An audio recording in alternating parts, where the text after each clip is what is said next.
Welcome to the deep dive. We're here to tackle some really powerful ideas and, pull out the key insights for you. That's right. Today, we are diving into Grant Cardone's The 10X Rule.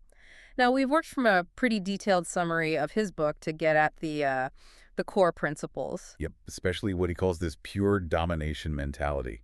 It's all about achieving, well, extreme success. And that's really our mission today, isn't it? To kind of extract the practical, actionable stuff from these, let's face it, pretty bold ideas. Think of it as a guide, maybe, to shaking off that complacency and really unlocking what you're capable of. Okay, so Cardone's philosophy, it seems to boil down to two main things, two big pillars. Mhm. First, setting these extreme 10x goals, and second, maybe even the harder part, taking extreme 10x action. Exactly. So yeah, let's dig into what that actually means in practice. Let's start with the goals, the 10x goals. It's kind of funny how often we seem to underestimate what it really takes to get something done. It is, yeah, it's almost universal. Like finding a job, losing weight, even finding a partner. We tend to lowball the time, the energy, the money, the sheer effort. Why do you think we do that? Even, ambitious people. Oh, it's a great question. I think, well, there are lots of reasons. Maybe fear of failure. Sometimes it's just we're conditioned to be realistic, maybe a bit modest. Right. But the problem is when that underestimation hits reality, you hit a wall. Yeah. And, disappointment, discouragement, it sets in fast. And that's when people think, oh, this target's impossible. Exactly. They assume the goal's the problem, not the initial estimation, Hmm. and they give up. Cardone's answer is, well, aim way higher, much higher than you might feel comfortable with initially. So you're building in a safety net. A massive margin of safety, yeah, right from the beginning. That idea, that margin of safety, it really changes everything about how you approach it, doesn't it? Completely. Like the example given. Say your goal is, I don't know, $500,000, which sounds pretty good to most people. A very comfortable life, sure. But what if instead you aimed for $5 million? I mean, that sounds huge, almost absurd. Right. But the logic is, okay, maybe you fall short of the 5 million. Let's be honest, you probably will. Yeah. But you'd rather miss that target than the $500,000 one.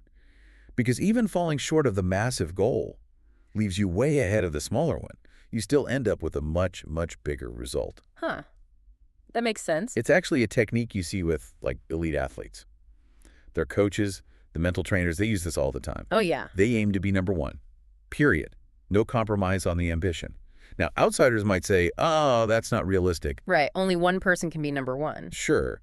But the point is, their actions, their training, everything aligns with that extreme goal. So even if they land in, say, third place, well, they're still a massive winner compared to 99.99% of the competition. That's still on the podium. Exactly. And this applies everywhere. Business, personal goals, you name it. Hmm. Set the target so high that even falling short makes you a winner. So for you listening, you really need to ask yourself, are my targets high enough? Are they ambitious enough that even if I don't hit the absolute bullseye, I still win? Yeah, that's the question. Because if your goals are 10x, well, that naturally leads to the next part. It demands 10x action. Precisely. Mm. Which brings us right to that second pillar. Yeah. And again, it comes back to underestimation. We almost always underestimate the sheer work involved. It's a recurring theme. It is. And when those challenges pop up, because they always do, the typical reaction is disappointment, feeling let down. People think, see, it was impossible, and they stop.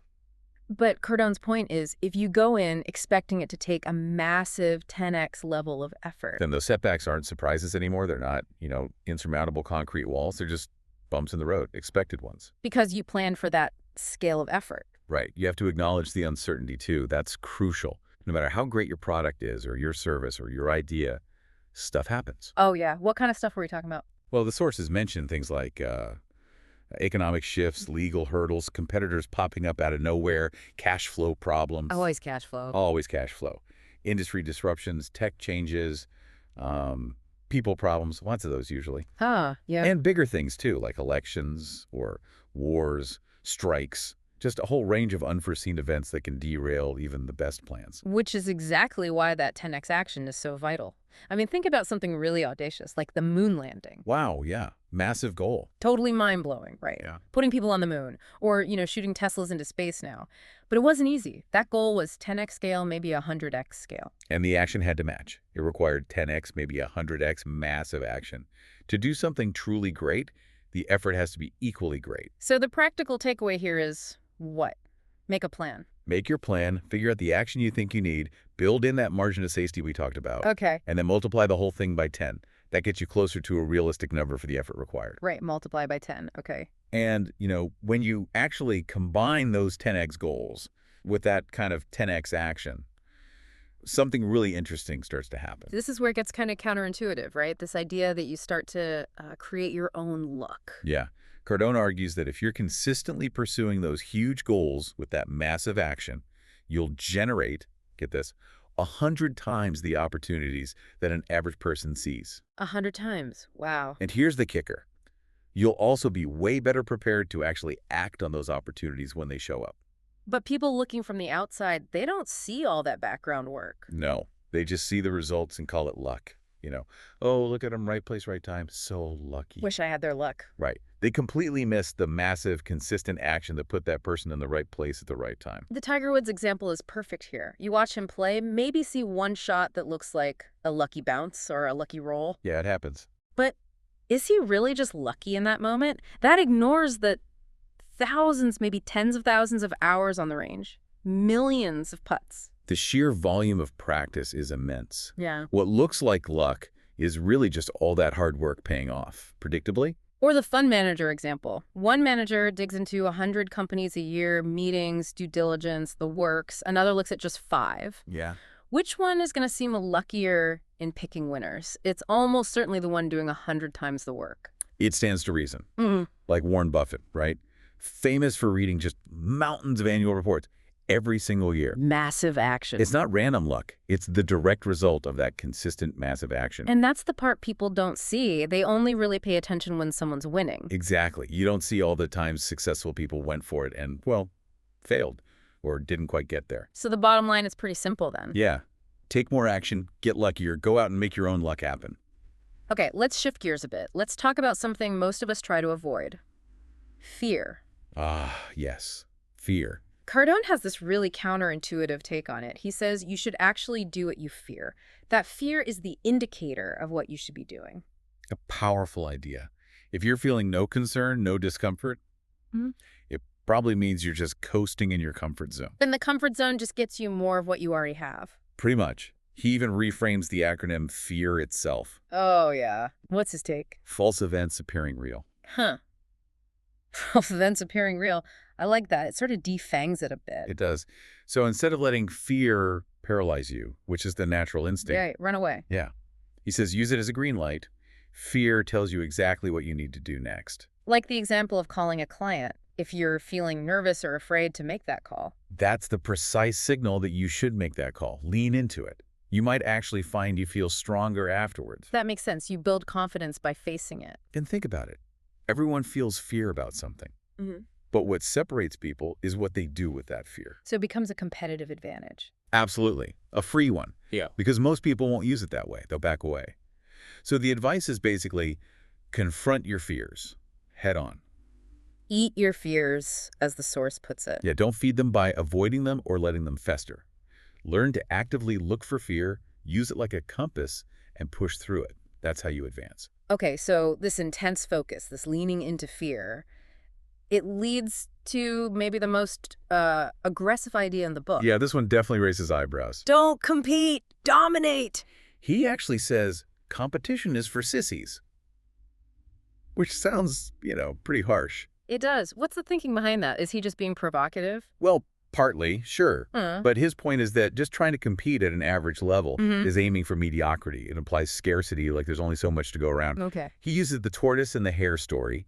We all know it. Yeah. Slow and steady wins the race. Right, the tortoise wins. But Cardone challenges that. He asked, what if there was a third player? Right. Like a Duracell rabbit. A Duracell rabbit. Yeah. Someone with the hare's speed and the tortoise's persistence. That player wouldn't just compete. They'd leave the others in the dust. No competition whatsoever. So the idea is to be both, fast and relentless. Exactly. Attack your goals ruthlessly right from the start, like the hare. But also stay with them consistently, relentlessly, like the tortoise. All the way through. Go all in every time. Even if you fail, you get back up and go all in again. That's the energy. Take the game to your playground, on your terms.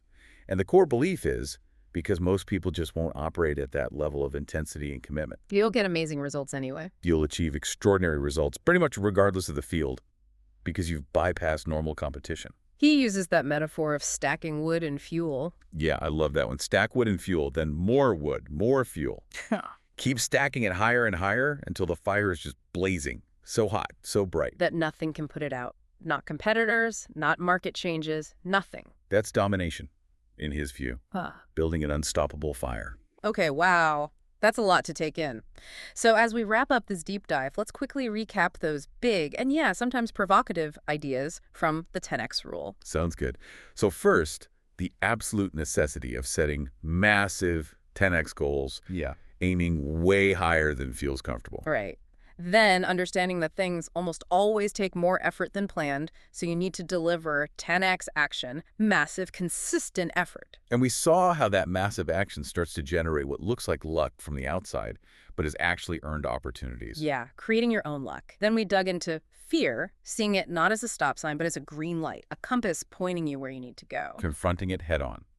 And finally, that idea of combining speed and persistence, hare and tortoise. So you're not just competing, you're aiming to dominate your space. Stacking that wood and fuel. Building that fire, yeah. Yeah. It really does seem like these things, the huge goals, the overwhelming action, using fear, it feels like a pattern you see again and again with people who achieve, truly exceptional things, don't you think? I absolutely agree. It's a demanding philosophy, but you can see the internal logic. So as you listening reflect on all this, maybe ask yourself, where have I been holding back? Playing it a bit too safe? Yeah, good question. And what would it actually look like to apply just a bit of this 10X thinking to that one area, maybe starting today?